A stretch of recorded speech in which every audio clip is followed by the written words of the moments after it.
Hey everybody, hope you're doing well. Welcome back to another episode of CSGO News. I'm going to announce my new partnership after this first story here, guys. A big partnership, and it's really going to be, hopefully you guys are going to be happy for me because they are also sponsoring our Christmas giveaway on this channel as well and during my live streams. But first off, our first story today has to do with Dignitas, guys. No longer going to be a Danish organization. Kind of weird because they're leaving that Danish triangle. You guys know as Strauss, Dignitas, Heroic, the top three Danish teams, really making the Danish scene looking like one of the best CSGO scenes out there. They are leaving that to become a possible North American organization. Dignitas announced yesterday they're going to be releasing all 5 players who now become ex-Dignitas. So all 5 players will be sticking together though for the next 2 tournaments. So very key points here, guys. These 5 players, MSL, Config, Mattisboy, will be staying together for WESG in later January. I think it's midway through January, going to be a bigger prize pool. First place at WESG finals actually brings home $800,000. That's bigger than the major, which will be earlier in January. So for those 2 big tournaments, guys, Dignitas will be sticking together under the banner of Dignitas. After that though, guys, who knows what's going to happen to this 5-man lineup. And Dignitas, the organization, many of you guys know they're part-time owners now,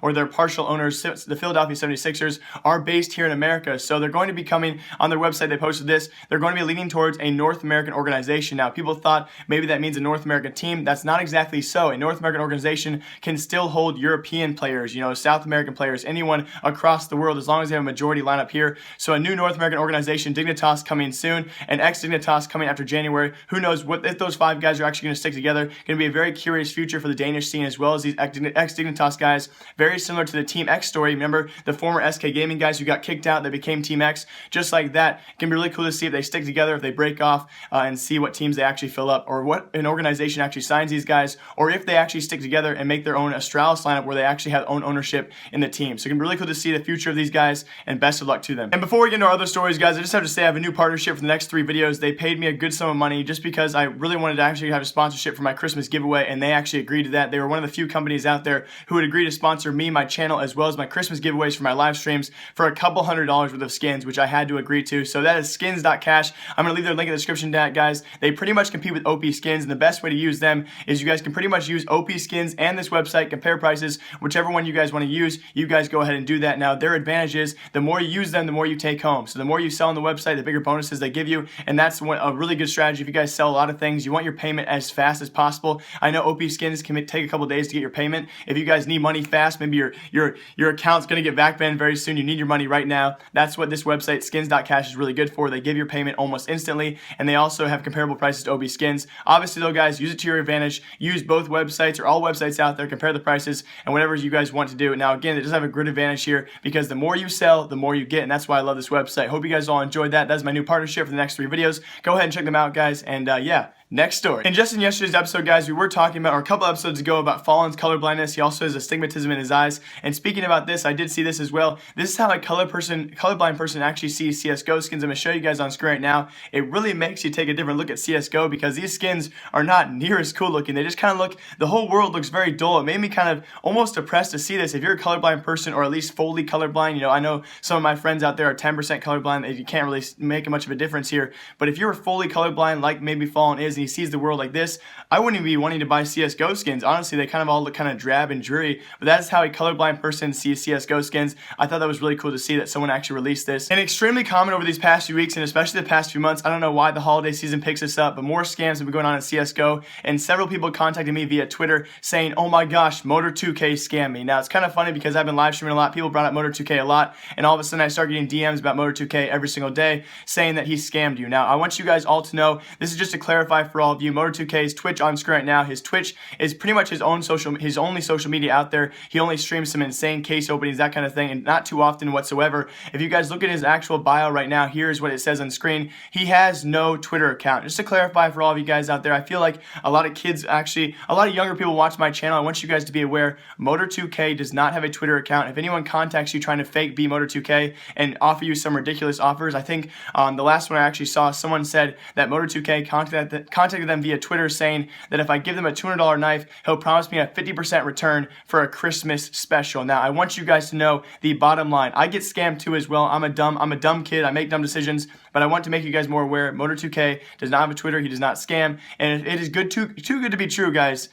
It is too good to be true. It's not gonna happen. You're gonna be probably scammed. So please do your best. One big piece of advice for all of you guys is if you have a really ridiculous offer on the screen, or someone's offering you a really big trade or something that's just outright ridiculous, consult your friends, consult your peers. have them give you some outside advice, because when you're caught in the moment, someone offers you a $100 free skin, it's really hard not to, accept that. So please look out for your trades. Motar2k does not scam, guys. Just a clarification there. He does not have a Twitter. But I have a Twitter, and I do lots of giveaways on my Twitter. So if you guys want to follow it down below, just shout out. And then some very interesting news, guys. NRG's new lineup announced very, very early yesterday by Decay, so I'm a little late on this one, guys. I want to tell you anyway, their new North American lineup. Now, why I say North American lineup is because they are majority American players, and why we thought Peacemaker left the actual organization as their manager and coach after less than, before even hitting a month of the team. We thought he left because they were going to go towards a European majority, mainly a German majority roster. That's seemingly not true, as they picked up a lot of underrated players. Could be a potential, maybe a top 10, at least a top 10 North American team, maybe even a top 5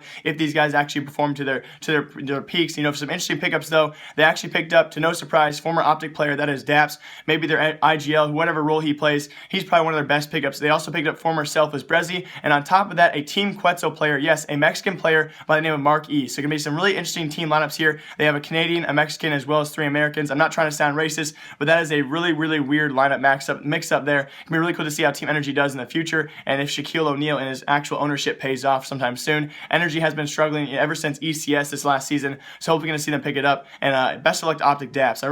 I always felt bad for him when he was first not dropped and all of a sudden dropped out of nowhere besides Stanislaus. So we're going to be really cool to see how he does. Best of luck to Team NRG. For this next story, people are going to get mad at me no matter what, because I either say soccer or football wrong, but another football club looking to get involved in eSports is FC Copenhagen. Obviously pretty ironic there. Many of you guys know Copenhagen Wolves dissolved and disbanded earlier here in 2016 because of a string of changes to their roster, and then eventually just cave out, and they actually quit eventually. So now Copenhagen, a different football club here, FC Copenhagen, a really well-known football club over there in Europe, actually looking to get involved in eSports, not only CSGO, but also Dota 2, and ironically enough, FIFA as well. Now, kind of interesting why they chose Dota 2 and CSGO, the highest revenue-earning eSports, and then go all the way down to FIFA, probably because they are a football organization. But they're going to be joining other organizations like Valencia and Saint Germain, also involved in esports right now, and they're looking to start another organization here in CSGO. So it's really cool to see how much money they actually pull together and actually put into CSGO in the scene there, and what kind of team they hire and actually bring to the scene as well. Because teams like Valencia, Saint Germain, we're not really sure what actual organizations they're involved with. They've actually made a presence themselves in their actual esports leagues. But it's really cool to see what kind of football squad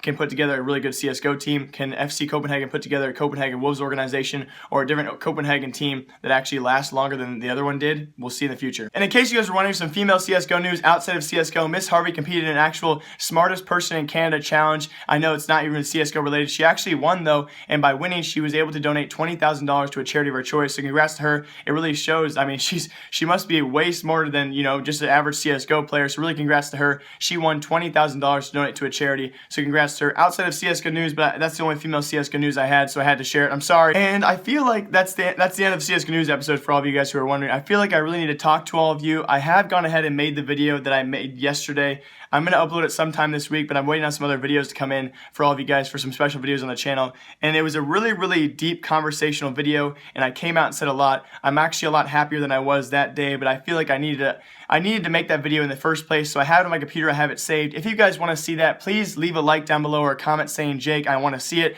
It's a personal video telling you guys about my troubles with YouTube and live streaming, and the potential of what my future is going to be on both my YouTube channel as well as live streaming and CSGO in general. If you guys want to see that, leave a like or comment down below. I think I'm probably going to share with you guys anyway. Just had to find the right time for that. Hope you guys all enjoy. Live, love, laugh a lot. My name is Jake. Remember, I like you. I'll see you guys all tonight on a live stream, because guess what? I have rented out an actual office space, my mom's office space, during the nighttime every single day for the next 3 weeks. It's gonna be really cool to see myself live streaming in a new office environment, and I should have really good internet. I'm paying, I only think it's $20. It's $20 a night, so it's definitely worth it. Gonna be awesome to see you guys in a whole different lighting and a whole different setting. I hope you guys all stop by. That should be tonight if I do get everything set up. If not tonight, guys, it will be tomorrow, and then all throughout the next 2 or 3 weeks I'll be live streaming there. Hope you guys all enjoy. I'll see you next time. Remember, I like you. Hype intro. I mean outro. Ah!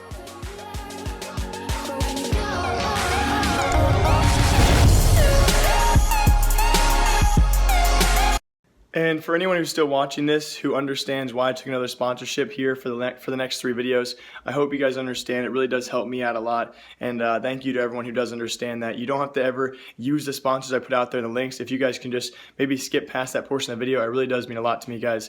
And it means a lot that I can get a sponsorship that still supports me. So thank you to all of you guys who understand. I am a sellout for the next 3 videos. Sorry for that. I'll see y'all tomorrow.